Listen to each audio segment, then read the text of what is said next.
Hey, Lee Wolf here. We are live on this Game Face Monday. Thanks for everyone for tuning in, watching, and listening. Today, as always, Mr. Richie Bello is sitting by my side, and we have a special guest today, Drew Perlman of Pearl Consulting. I believe the founder of Pearl Consulting. The name kind of says that. And he is a 35-year veteran in the automotive industry and a very well-respected consultant. We're going to be picking his brain today about spending, profit, improving culture, and a little bit about the FTC and how balanced or unbalanced maybe things may or may not be. How you guys doing? Great. Thank you so much. Awesome having you on the show. Thanks for taking the time with us today. As always, we're just going to break away for about a minute to hear from our sponsor, Shop Smart Autos. We continue to show dealerships across the country how to retain their customers, but now Shop Smart Autos wants to bring the new customers right to your showroom floor. The car they want? It's sitting on your lot, and Shop Smart Autos can bring you the VIN-specific leads that take them straight to your door. These aren't just leads. They're nurtured, targeted, and matched down to the exact vehicle. You'll sell more cars faster, and your team is going to thank you for it. Shop Smart Autos VIN-specific leads. Let SSA show them the way to your showroom floor. All right. So, Drew, before you became the 35-year veteran, how did you kickstart your career in the automotive industry? So started at a young age. My uncle and my cousins had a lot up on Route 1, the famous Route 1, where everybody from New York used to come down and buy cars. So started my career there. Went to Temple. After Temple, I got into the new car business at Colonial, which is a local dealership by us. It was a Subaru Volkswagen store. And then I ran their Nissan store for about 6 years. And you know, went through some other Nissan dealerships for the past 24 years. I've been running Nissan dealers, and it's been an interesting manufacturer to work for because of all the ups and downs, and just surviving was a big part.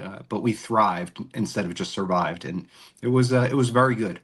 Yeah, I know. I hear a lot of ups and downs, and maybe a little more negativity on the quality end of things lately. But I'm in a Nissan Pathfinder for it's a 2015. I'm driving it over 7.5 years, and I love the thing. I've been in Nissans my whole life, so me too. yeah, and I've never had one that I gave up at under 200,000 miles. So, but anyway, so you implant yourself into dealerships to kind of give them an overview of what their positives and their negatives are and keep them kind of on course. Is that? Yeah, and I think going along with, you know, how I was raised in the car business, I got to see a lot of ways that things shouldn't be done. And then I learned a lot of really great lessons from other managers, associates, salespeople, everybody I surrounded myself with. I always tried to take something from somebody or something from the experience itself.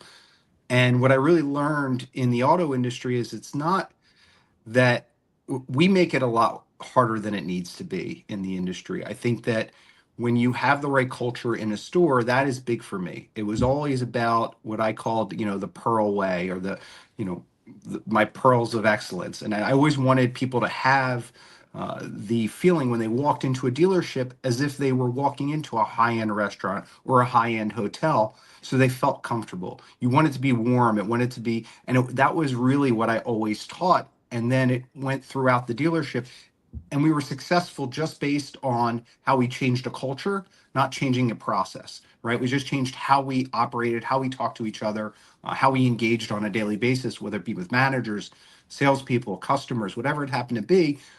You had to have that maybe a higher level of what people were expecting when they came into your dealership, because they went and they shopped before they got to your dealership typically. Right. And then when they would walk into our dealership, wherever I was, I called it the Ritz-Carlton experience. When you walked in, you know, if you're within 5 feet of somebody, they're asking you how you're doing or how your day is. Or, you know, when you walk in, they're going to compliment you on your shoes or your outfit or something to make that customer and what I like to call them the guest feel better than being a customer. A customer is Yeah. more transactional. A guest feels like they're there for something special. Yeah. Yeah. Connecting on a human level is always a lot better than just throwing numbers at them and yeah, or a typical walk around. So when it comes to, I'm just going to switch gears here for a minute, Yeah, and I know sure. Richie's going to want to chime in on this. When it comes to the FTC, the Federal Trade Commission, Yeah. um, of course, implemented for positive reasons, helping us with the world of monopolies, helping us with being transparent with marketing and advertising, helps the consumer, helps the business owner.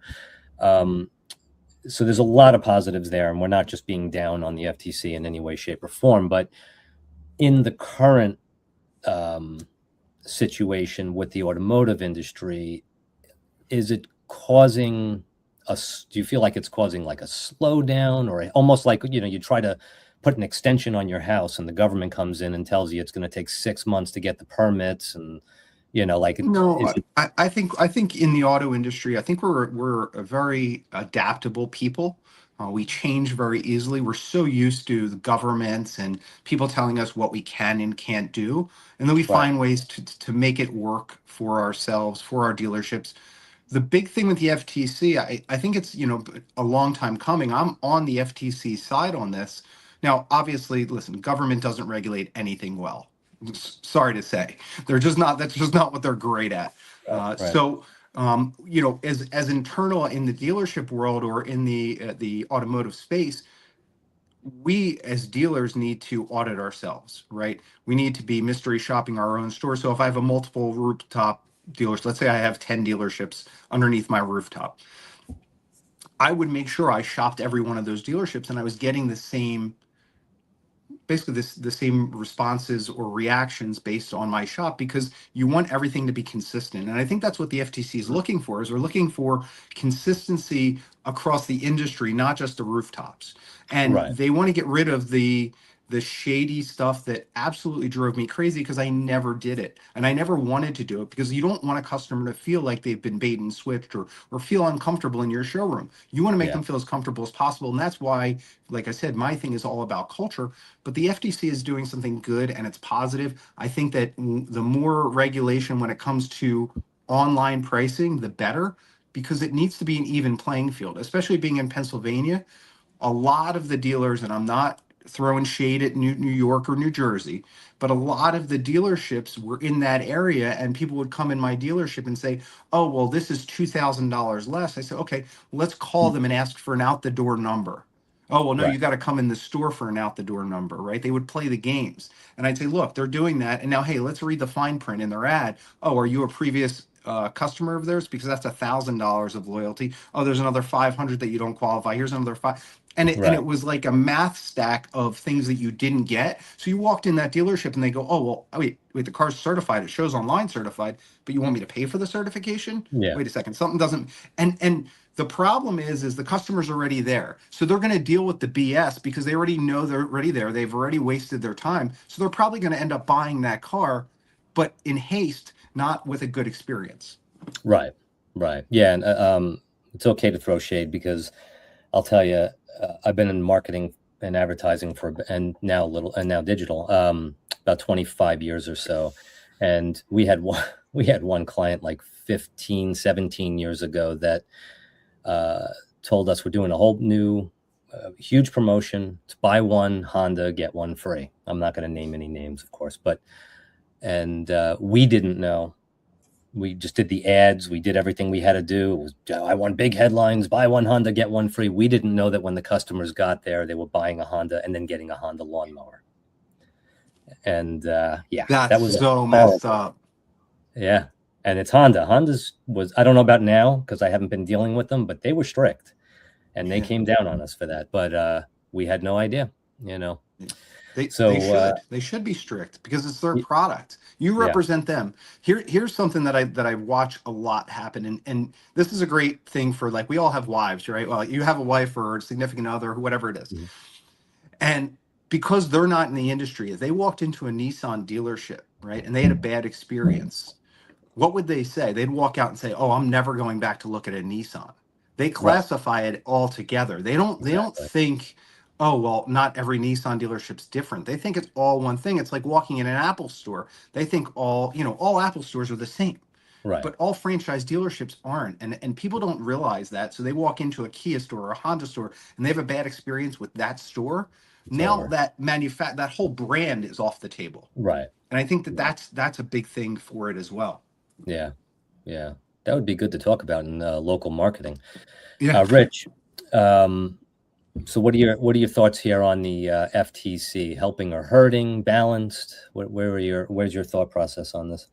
First, I met Drew online, and that the consultant thing I wanted to see. And Drew, you are a very good consultant. Just based on the conversation you just had, that you've picked up stuff. That's what a consultant is: picking up stuff that works somewhere and putting it somewhere else. And then we look like geniuses, but we're really not. We're just looking and picking. So you are really a good consultant. Just knowing that itself, that's Thank you. tremendous. Not everybody knows that.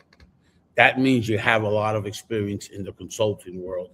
And the other thing is, like, I have a plenty of engagement with people. Let's talk about the evolution of the automotive sector. I came from the automotive sector in Jersey. I worked in a pretty sized store where they did advertising, and actually Saturday mornings meetings, right?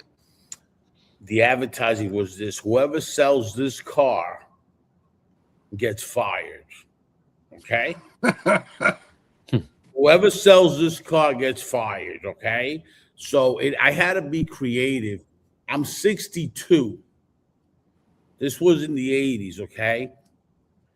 You used to go to the desk. You weren't selling that car. You did the lot walk. This car went through a train wreck. You don't want this car. Yes, it's very cheap. Bait and switch all day.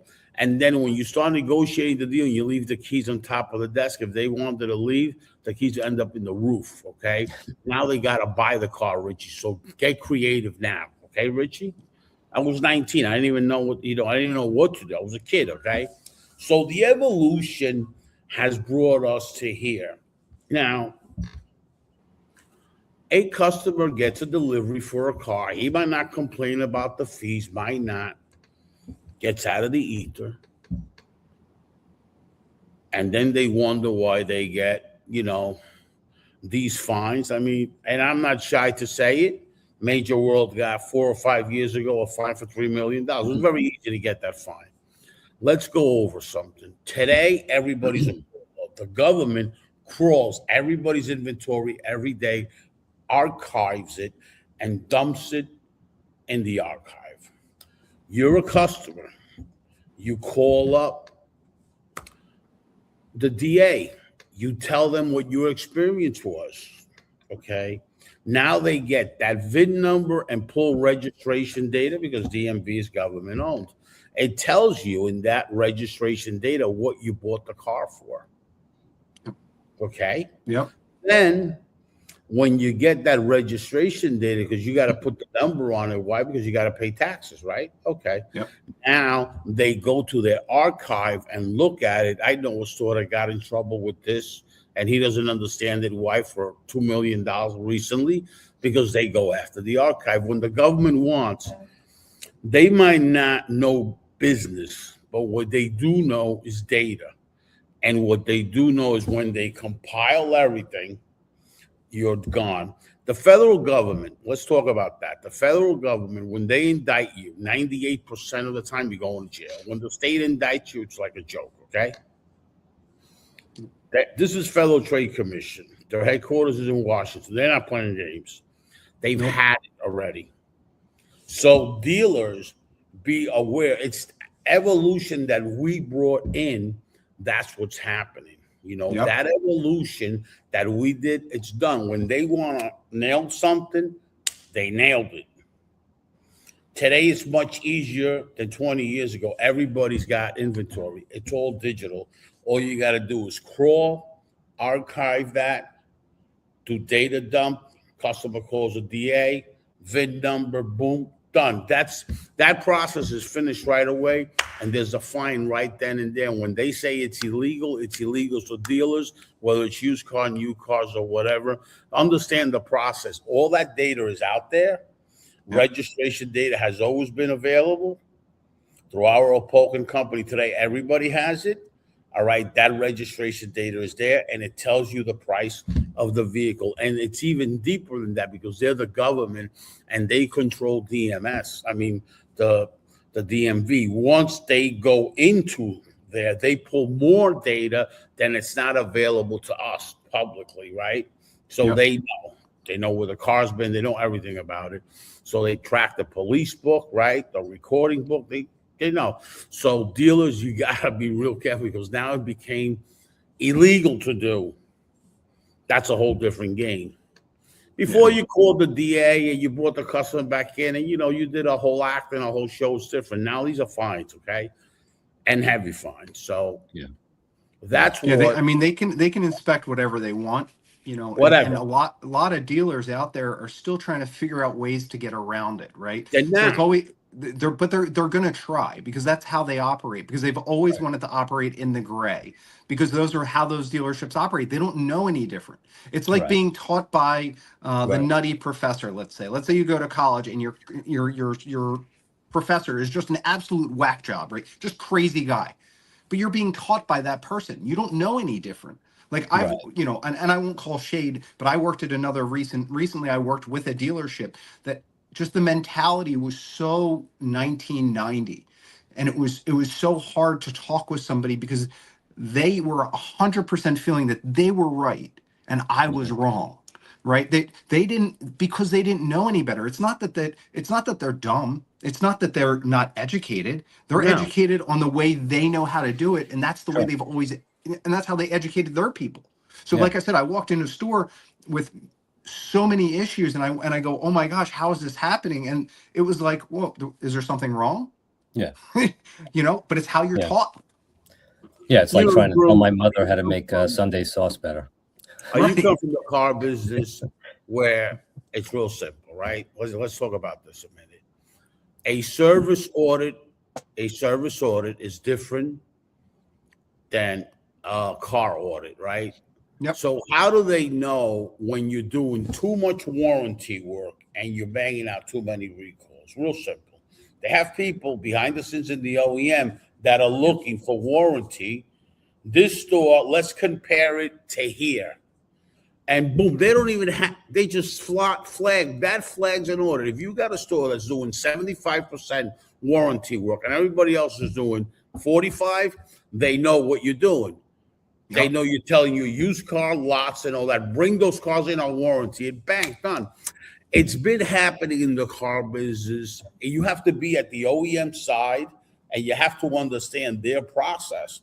And then if you're a dealer, you would understand what the process is, right?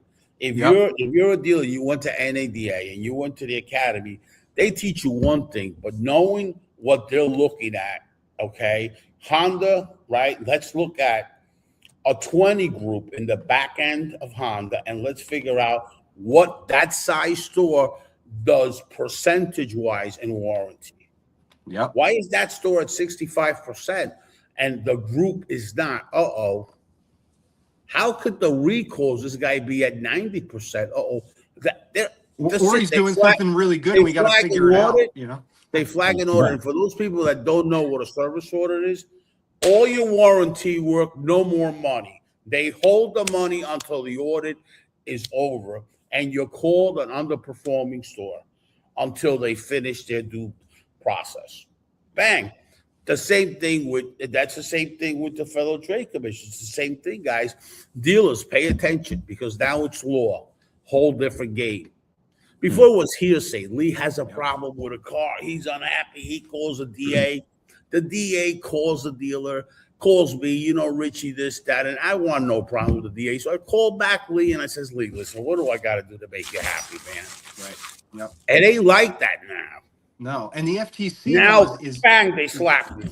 Yeah, and the FTC now is asking for help, right? So the FTC is now going to dealerships and to individuals to report dealerships that are doing it doing the business that is, I guess you would call it, unfit, right? So Mhm. what for me, if I go and how do you even get in touch with the FTC? It's not like they make it readily available. Is there a link that you go to? Like I even looked for it because I'm like, how do you even tell them? They're going to say, "Hey, we need your help," but how do you even contact the FTC? Right, Yeah. right. Does Yeah. anybody have a link? Do you have a link about it, Rich? Lee, do you have a link to No, reach the no. FTC? No, but you do have Yeah. when you go to the Federal Trade Commission. There's not a link, but there's a form there that if you have a report, if you want to report somebody, you can do it Hmm. like that. Wow. Yeah, It's I, a I didn't find. reporting I couldn't find platform. it. I would love to put it at the end of this if you find it somewhere and put the link here because there are dealers out there that number one are frustrated about these other dealers, and then the customer, the consumer side. Hey, let's eliminate all of these dealers that are doing it the wrong way, and let's everybody be on the even playing field because then that's when things like what I do matter. When you Right, walk in and it's a culture, it's an experience. They're not customers. You know what I mean? They're your guests, right. and they're there to be taken care of. Yeah, absolutely. Yeah, having their needs met for sure. You see my screen? Yep. There it is. Reportfraud.ftc.gov. Yep. All All right. right. And they have one for automotive too. It says automotive, something like that. So it's out there. I mean, I know Good. where it is. It's not Yeah. hard to figure out. And We you should go in here and you report it. You know what I mean? Boom. yeah. That's it. Test it Nice. right now. Why don't we just write Automotive, through in there? auto sales repair. It's the whole thing. It's here. You see? Awesome. Nice.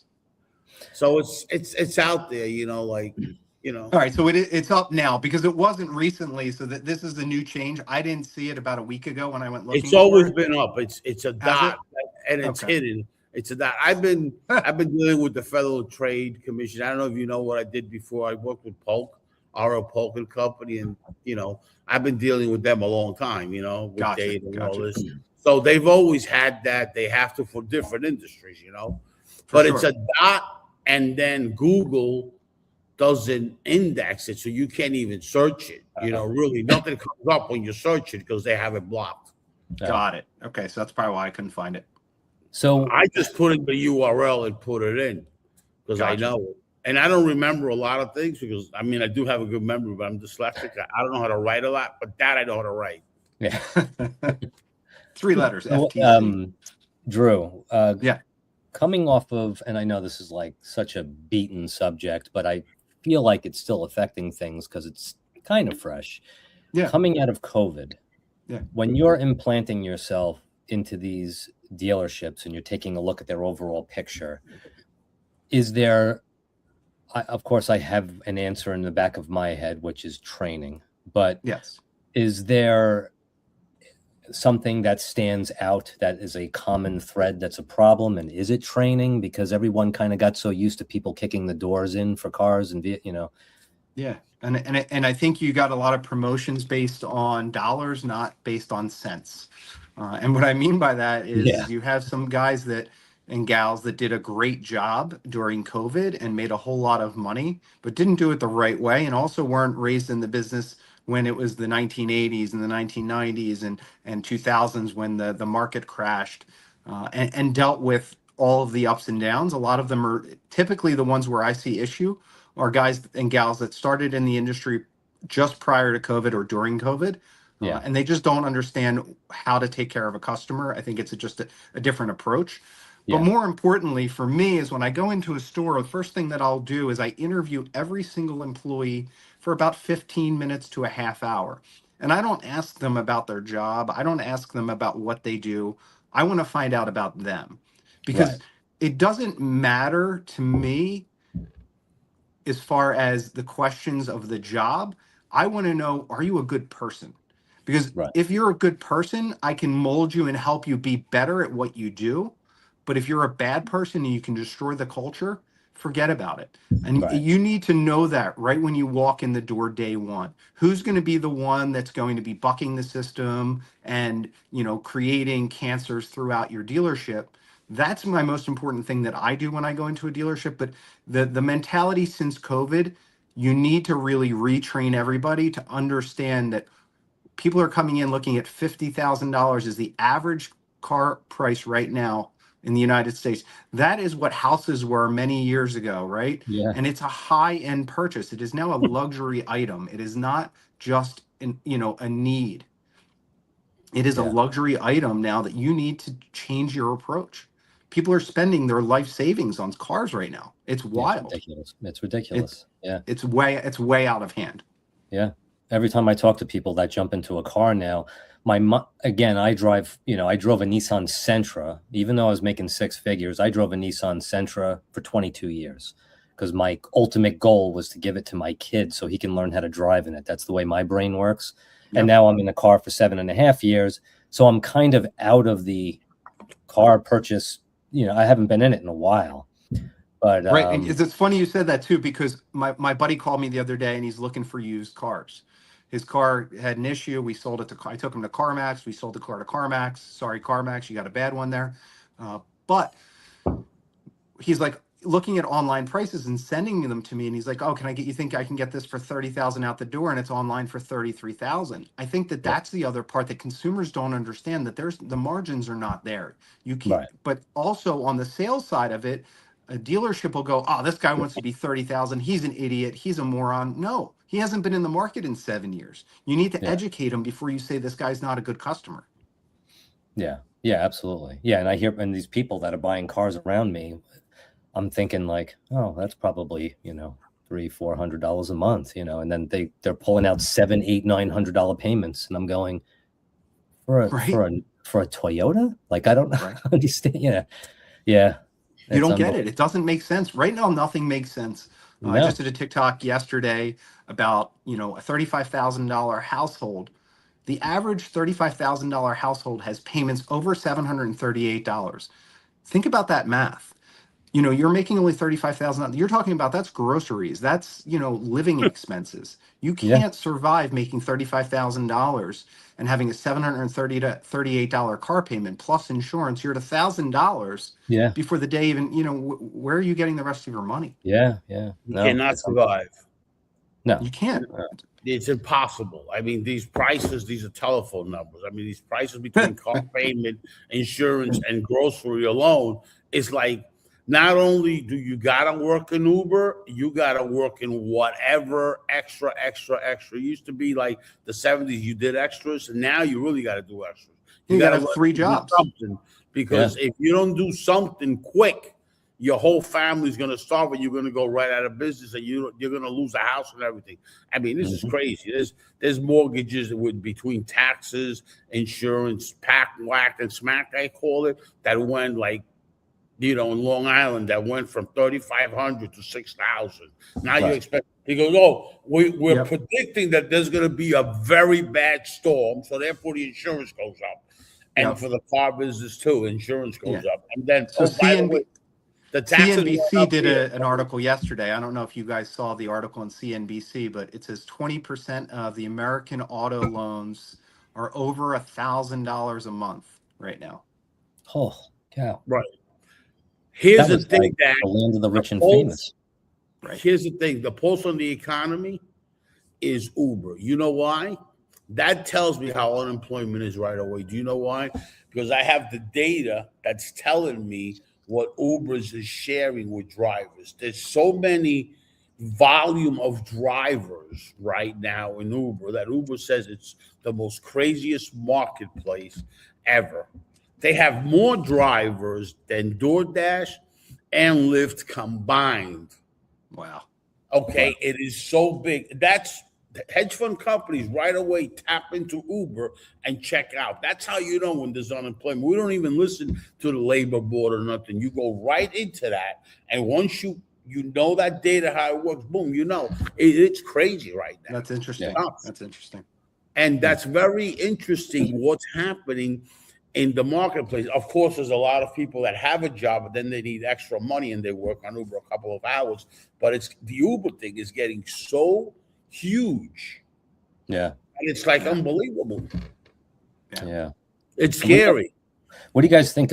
I know it's kind of a matter of opinion, but what do you think about the situation that we've fallen into in the last 3 to 5 years. Like taking 2 kids and your wife to McDonald's is now, $55, and going to a movie is $120, and buying a car is 50 to 80 grand. And what do you I think feel like? I think it created a class shift in the United States. That's it, And right? that's It's like the it's done. craziest thing. I think we officially became the middle class, almost came to a lower middle class. You've really changed the identity of your country as far as Yes. affordability, as far as taking care of your people.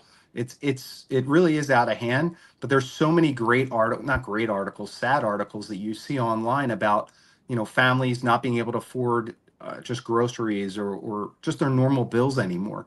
And Yeah. these are people that these aren't your everyday people. These are people that make 60, 70, $80,000 a year. They make a good income, but they still can't afford it. And that when your middle class is starting not to be able to afford their normal basic necessities, there's a big problem in the United States. Yeah, absolutely. It's disgusting is what it is. Oh, so Like I had a meeting with one of my friends was buying a Mercedes, so I went to a local Mercedes store. Actually, Smithtown Mercedes, which is one of the best Mercedes stores. Nancy Pizzetta owns it. The gentleman's coming to the podcast. Nice. I know the owner from the father, okay, that passed away, that I wish he would be alive. He would see what the kids have done to that place. Unbelievable how beautiful it is, and a whole thing, right? So a hybrid, that little truck that's a hybrid, okay. I just ask, let me ask you a question. What is the oil change on this car? What? Excuse me? How much? 200 and something dollars for an oil change. Wow. That's why I go to What? Walmart. Wait a minute. Excuse me. They took me for a ride because that I don't drive, right? I don't drive because I suffer from epilepsy. So they says, Rich, we want to take you for a ride. This is for my friend. It's not even for me, right? I take it for a ride. I ride, it's beautiful. This, that. I said, holy cow. It's a certified one. This certified is one owner, local person. They gave me all the information. All the service is done there, right? Okay, good. So that's the one that I want my friend to have. When I get all that information, I mean, the car's going for 70 grand. Tell you what, Richard, we'll give it to $67,000, okay? Now, our business model, Richie, we're like the cheapest people around because our service business, they have since the father, they got 24 bays. In service, they make $4.5 million a month. Done. Okay. Wow. So all they do is give cars away because they want vehicles in operations. Yep, the more the merrier, right? Yep. That's their process. Not now. It's always been like that. The old man did that for 30 years. Always been like that. But it's unbelievable how somebody's going to buy that car, used car, certified for 67, which is a great deal for that car. But the service part, I mean, an oil change. Now I told the person that's buying, you better get a warranty extended because if one sensor goes, you're talking about $2-3 grand. Yep. Wow. And you know what? It's so scary that you can't even buy. And I bet the warranty was $5,000 minimum. Yeah, well, the warranty is going to be crazy, but you can't even go out there and buy a vehicle for you and your family that's a used vehicle that's nice because the maintenance is out of this world. Yeah. Look at if you go back, $200 for an oil change. What? Yep, that same CNBC article that I just read. In 2017, you had 35 vehicles that were under 25,000. Right now, you have 4 vehicles under 20,000 in the United States. Holy cow! I guess one of them is a couple of them must be Nissans. Yeah, I would think the Nissan Sentra, the Nissan Versa. Yeah. Maybe a Kia K4, and maybe a Hyundai, whatever their small, inexpensive one is. Yeah, and probably a Matchbox car if we're lucky. Yep, exactly. So, someone tomorrow wants to kick into gear with you and bring you in to take a look at their ecosystem in a dealership. Yeah. How do they find you, and what's the first step? Yeah, so my website is pearlautoadvocates.com, and it's a quick form you fill out, and you kind of tell me where your pain points are. For me, the first thing that I would do when I walked into that dealership is really just sit down with the owner, the GM, and tell them that I'm just going to stay there for a few days and I'm just going to walk your store. I'm just going to watch the process, because I think genuinely in the auto industry, when you're in it every single day, you kind of have blinders on as an Right. owner or a GM. You don't see all your blind spots. And for me to go in there for a few days, the first thing that I would do is I would pull all of the bills. I would say, okay, first of all, I would start with digital. I'd say, give me all of your bills. I'm gonna pile them all together, and I'm gonna see if as I walk around this dealership, are we using all this technology that we're paying for? Are we using it properly? That's the first part. And then the second part, I'm going to look at their processes and how they engage with customers. And then Right. what I'll do is, after the first couple of days, I'll write up a summary of what I've found. And then I would give them a high level summary of, here's where I'm going to start. Here's where I think your immediate need is. And then I would break it down in subcategories of what's next and how do we attack it properly. And hey, listen, I could do all of these things. I could do one of these things. I could do none of these things. But at least you know where your areas of opportunity are. If you think you can fix them better than me, please feel free to go and do it. But I will identify it for you free of charge. I don't care. It doesn't matter to me, because I know that you're gonna want my service to fix these things, put better processes in place, fix your service drive, make sure your customers are being treated right, and just identify whatever issues that your dealership has at the moment. Even though Yeah. you think your dealership's perfect, which a lot of people don't realize, if they're not engaging, or they're not mystery shopping their own store, or they're not walking around and inspecting it. Mhm. So like for me, it's all about inspect what you expect, right? And that's what I do. I inspect really hard, and I pay Yeah. attention to the little details. Yeah. Yeah. That's huge. And just say that website one more time for the audience. Yep, it's pearlautoadvocates.com. Once again, pearlautoadvocates.com. If you just search in Google Pearl Auto, I should show up as like the second or third link, and you'll see my website.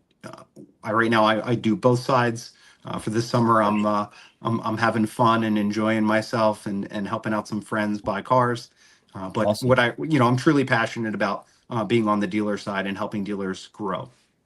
Very cool. Very cool. Rich, anything else to add before we wrap up on the show today? No, I gotta say thank you. And Drew, you're a really good professional. I mean, a true professional based on what you just said now.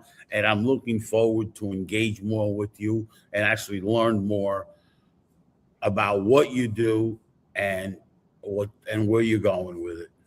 Thank you so much. I appreciate both of you guys, for coming to me and bringing me on the show, and giving me the time to explain what I do. And I look forward to more conversations in the future. Awesome. Thank Awesome. Yep. Thanks for being here. And thanks for everyone out there again for watching and listening. And we will see you, as always, next Monday. Have a good one. Thanks, Rich. Take Thanks, care, Lou. buddy. Bye-bye. Thank you. Bye-bye.